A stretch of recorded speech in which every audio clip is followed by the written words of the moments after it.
Thank you, everybody. I'm going to talk about demystifying GTM for developer programs. I'm going to draw a little bit on some non-developer experience from my career and also academic research, because all of that has contributed to a lot of the frameworks and methods that we use today at Catchy. I'm sure you've all seen a version of this slide, that GTM is a combination of understanding your customer, your competition, and your company. What I want to do is scratch beneath the surface of that a little bit, explain it in a bit more detail, and give some guidance as to how we arrive at that sweet spot of your GTM strategy, bringing together insights from those various sources. In order to do that, there will be some tangents, again, into my background and into academia. Bear with me, it will all converge back towards developer GTM in due course. A little bit about me and my career. So I've been at Catchy for 3 years, and really in this time we've grown out the strategy function. A lot of the frameworks and methods that we use have really matured over that time. But this is also not my first Catchy rodeo. I worked at Catchy back in 2014 to 16 when we were based in England, in Bath. And there are some elements of that old Catchy that still hang true today, certainly our values and our people, but also some of the early seeds of our strategy methods were emerging in that time. Before Catchy, I was at Amazon. I ran Kindle books in the UK, and a lot of that work was focused on data-driven targeting, micro-targeting, optimization of funnels. And so while it was a very commercial enterprise, of course, a lot of those best practices of making seamless user experiences and avoiding drop-off in conversion rates and funnels, a lot of that informs how we think about the developer journey as well. So I'll be drawing upon that. For Amazon, I was at Booking.com. I started there as a writer, writing descriptions of hotels that I'd never been to. But I got promoted into the development team, running micro-variant testing of microcopy, like testing different descriptions on buttons, again, really measuring that, the conversion funnel, optimizing it, looking for breakages. So again, I'm drawing upon some of those experiences in terms of how we think about developer marketing best practices. Once upon a time, I was a literary agent, so representing writers and selling their books to publishers and film companies. Very little of that translates to developer marketing, so I'm not going to talk about that at all. But it's all part of the story that makes me who I am, so it's worth putting up there. After Catchy V1, I worked at a company called Torchbox, which is a development agency with their own CMS called Wagtail. And this put me in a team alongside developers, UXers, gave me a lot of the insights that we use when we're thinking about building developer portals like IA, UX optimization, etc.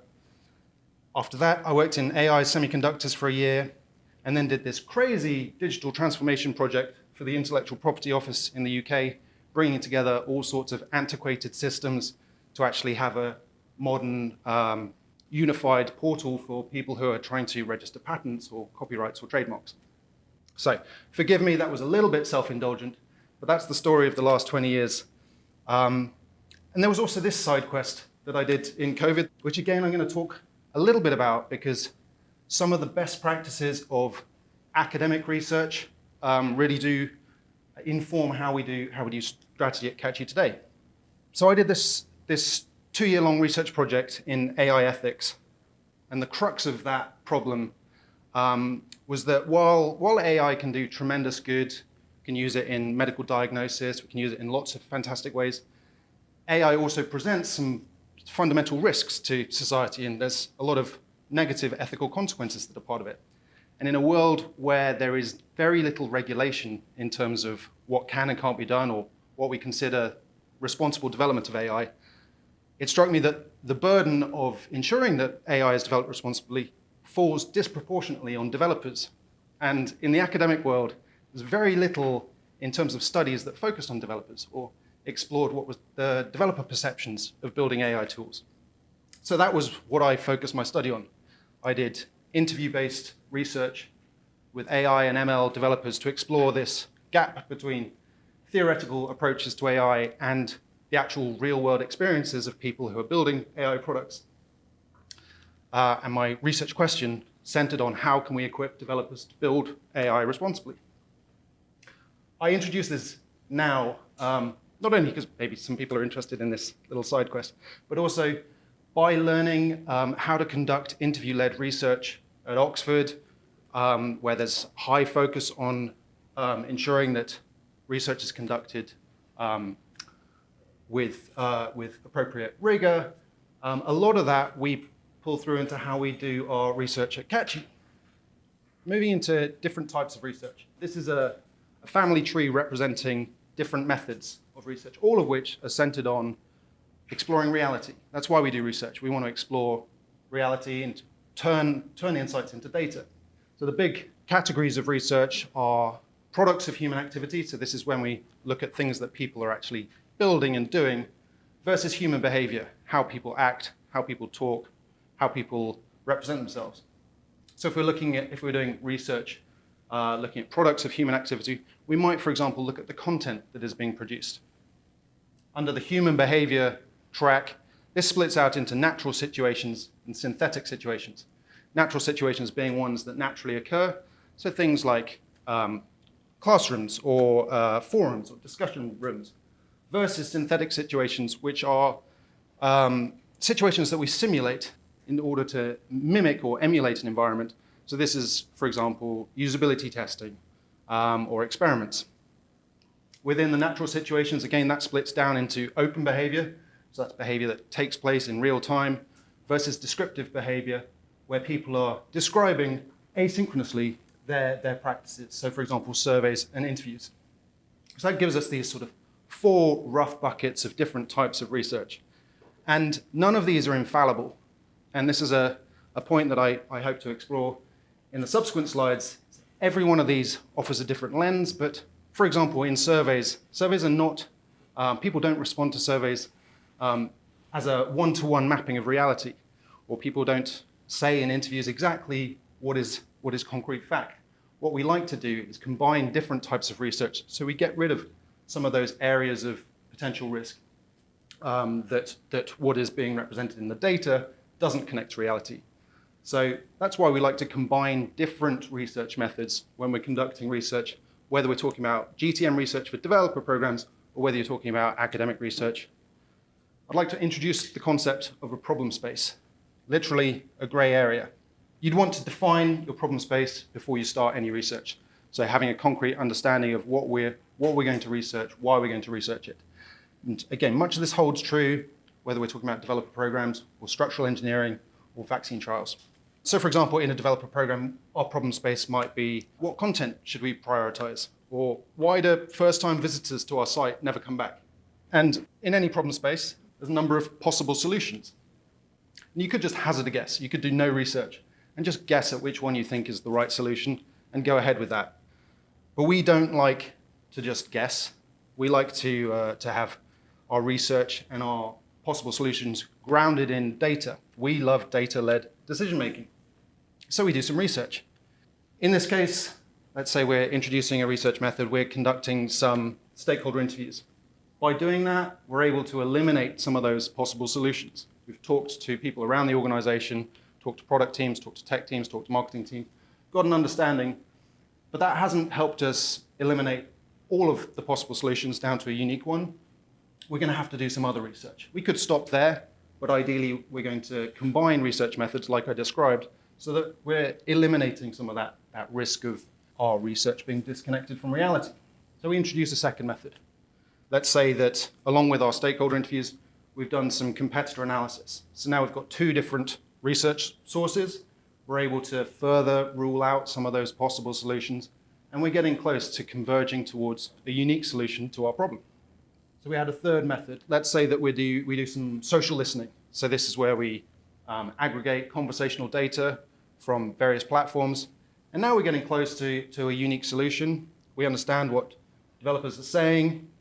We've spoken to people around the organization. We understand the competitive landscape.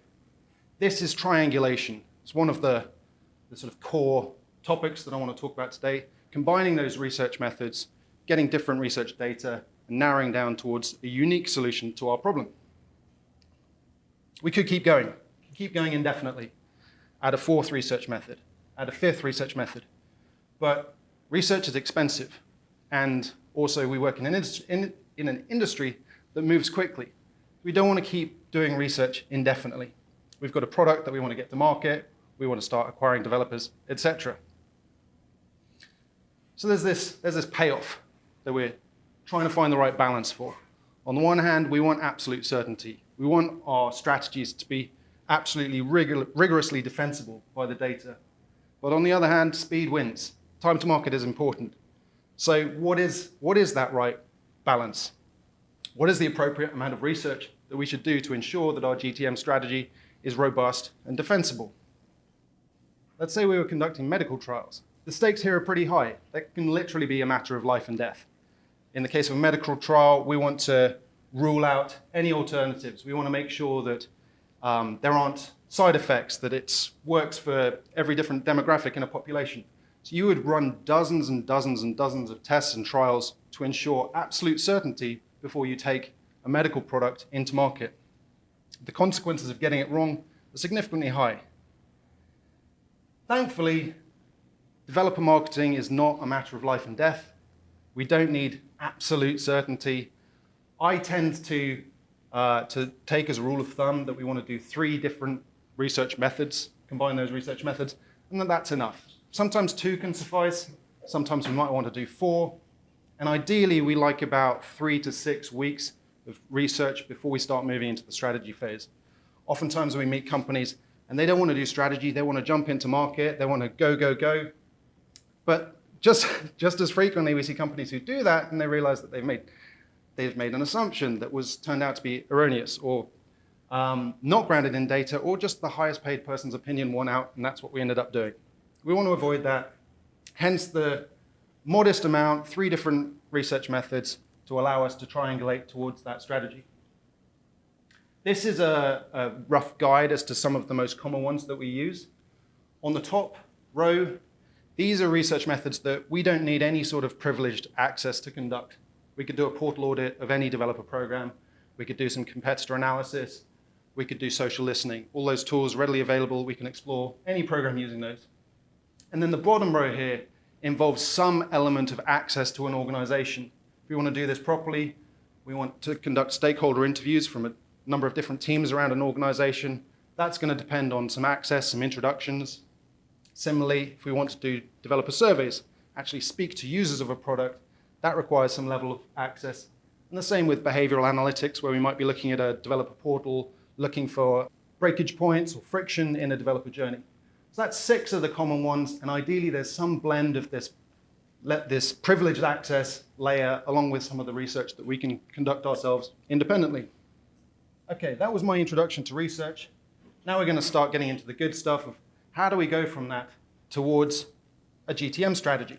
So first of all, a lot of these items on the left, the actual raw data of conducting research, that takes place in spreadsheets, lots of different data. And then at this point in a project, we typically distill this down into some nice single slide research summaries and have a playback session. So I'm going to show you 3 of these just to show you the synthesis of that first round of research. In this case, stakeholder interviews. So you can see here that in the top left, we've conducted interviews with a dozen different people around an organization, some of them technical, some of them business. We've got engineers, we've got head of product, we've got advocates in there.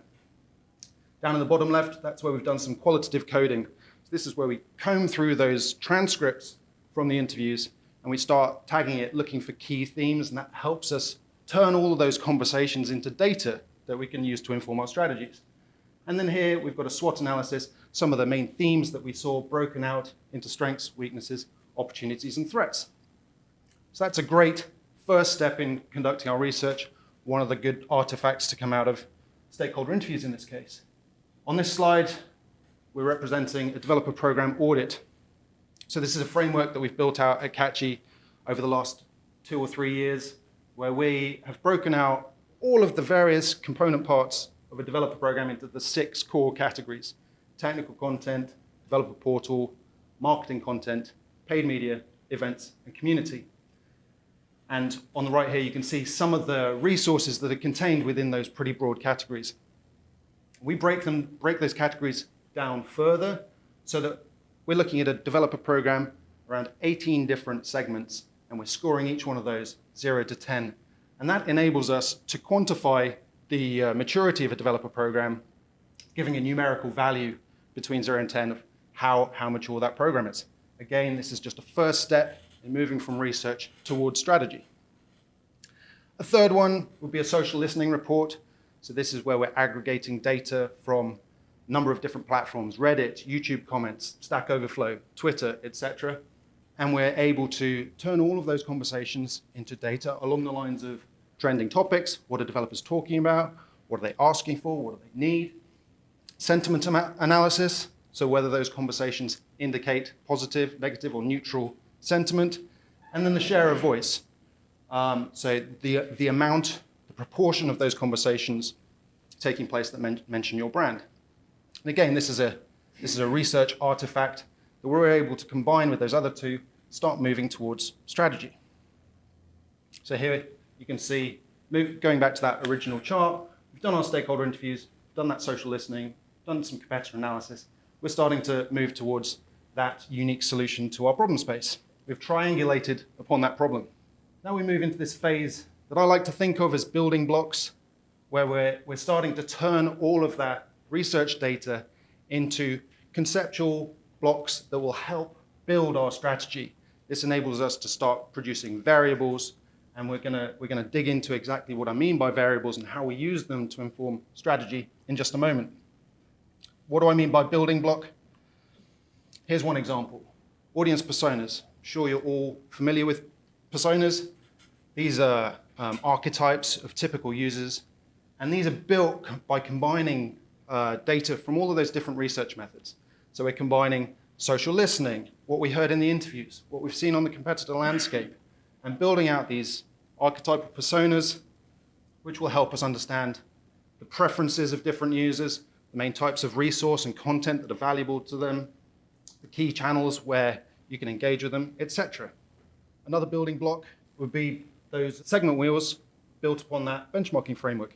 So here we've conducted the analysis not only of the client that we're working with, but also key competitors within that industry, and that enables us to understand relative strengths and weaknesses, gaps, areas of opportunity to differentiate yourself, etc. Again, another key building block that's going to help us move from that research into the strategy.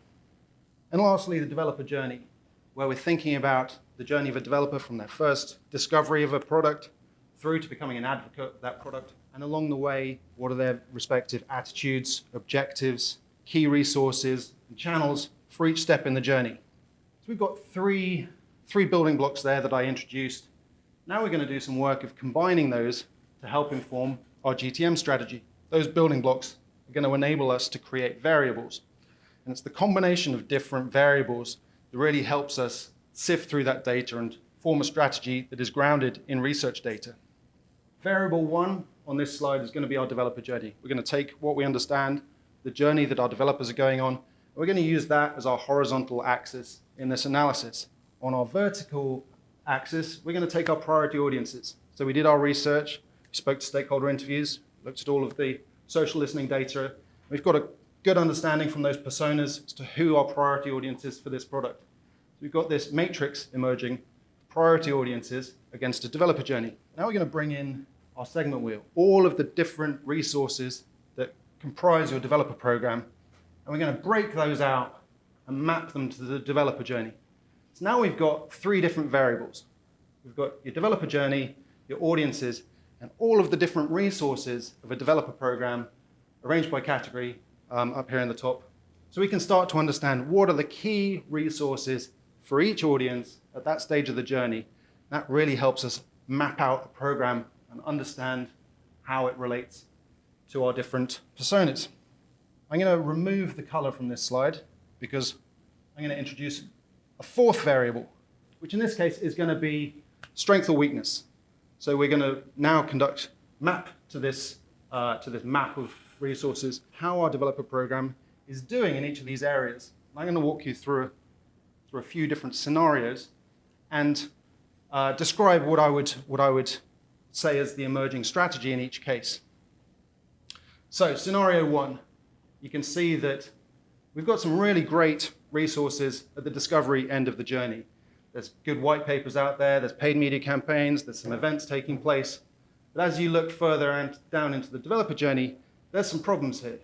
Core documentation is a bit so-so, API reference is weak, there's no dummy projects.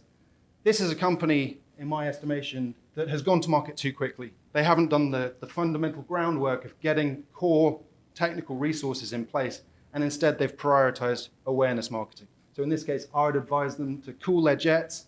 Let's focus on optimizing documentation, building out some good resources, technical resources, and then going out into market to drive awareness with the confidence that developers will be able to move throughout that journey. Scenario 2, well, we can see that for developers, we're doing a pretty good job. Throughout most of the dev journey, there's good, strong resources.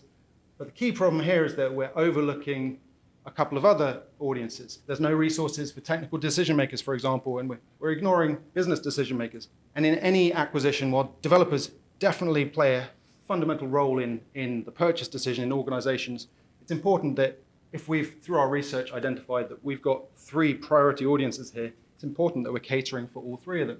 So in this case, I would say that the great stuff that we're doing for developers, we need to supplement for our other 2 audiences to ensure there are resources that meet all of the needs of our disparate users. Third scenario is this one, which I would say is a pretty healthy situation.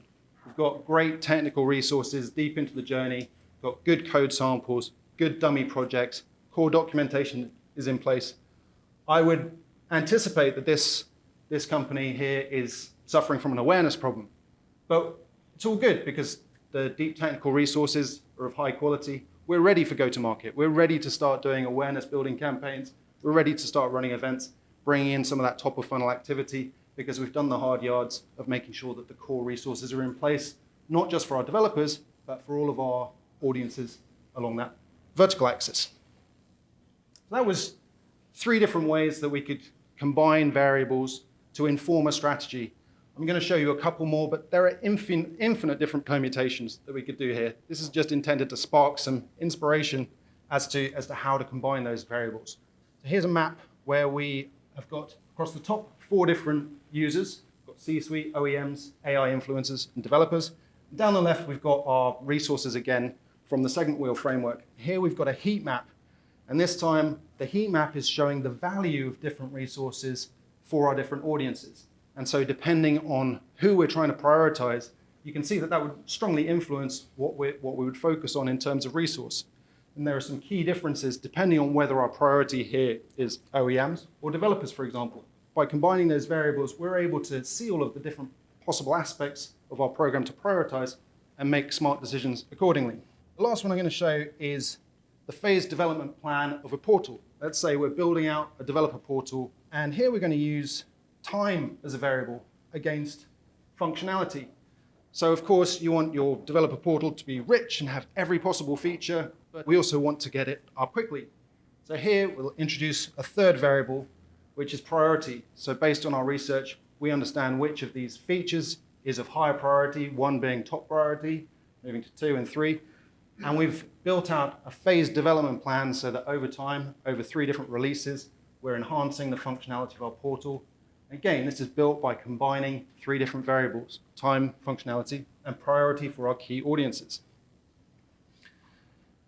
All right, returning back to our quite simplistic view, hopefully we've illuminated a little bit about how we can arrive at that sweet spot of GTM strategy by combining different research methods. I've got a little cheat sheet here that I won't talk through in full, but rather I'm introducing this as a bit of a checklist. So if you're trying to do that triangulation, these are some of the key questions that I would say you'd need to be able to answer. So when it comes to understanding your customer, it's core that we have an understanding of who are the developers and companies that we want to use our product, what problems might they be facing, etc. Under competition, what is our differentiation? How do we stand out from the competition? What are the key features that we offer? What are our competitors' strengths and weaknesses, etc. And then on the company side, what's our value prop? What benefits do we give? How do we want to make developers aware of our product? So again, this is a bit of a cheat sheet, but if you are returning to the previous slide and you're trying to understand your GTM strategy, you're trying to converge on that sweet spot, I would say running through that checklist, if you're able to answer those questions with confidence, then you're in a good spot to form that GTM strategy. All right, hopefully that wasn't too much. Introduce a little bit of levity here to conclude by way of a couple of memes. Make it easy. Make it easy for your developers. And this is true whether we're talking about a commercial enterprise or a developer program.